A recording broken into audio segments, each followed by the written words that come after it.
Hey guys, it's Champ from the Bearded Geeks. Welcome back to our YouTube page. This is my first vlog on this new phone app that I downloaded. Looks like I'm not even looking at you. I'm looking at it's fucking weird, whatever. But apparently it's fairly easy to use and it's really close.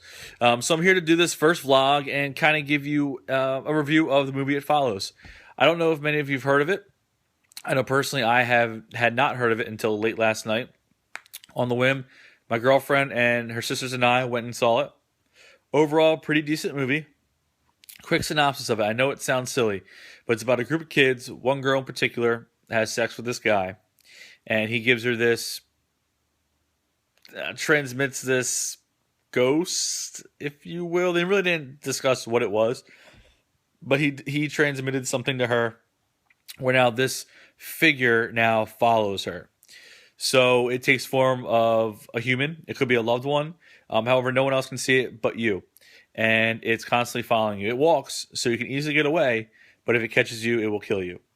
I know it sounds silly, especially through the whole sexually transmitted thing, but it worked. It did. So obviously the girl gets it, and it's following her. Now it's her story of how she's going to get rid of it.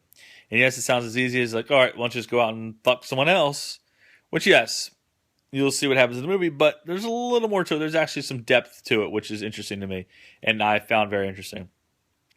So cons of the movie. One, the soundtrack was fucking awesome.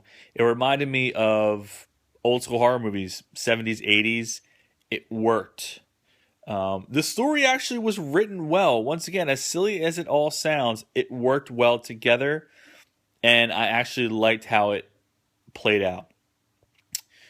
Cons, it got a little silly towards the end. It really did. And some of the things that happened, I didn't really like. How it ended was, I'm not going to spoil anything. It did just come out. But it didn't close all too well. The rest, the meat and potatoes of it, it worked. So if you want, go check out this movie. I give it a 3 out of 5 stars. That's the Bearded Geeks. Stamp of verification. Until next time, guys, catch us on these vlogs. We're the Bearded Geeks. Geek on.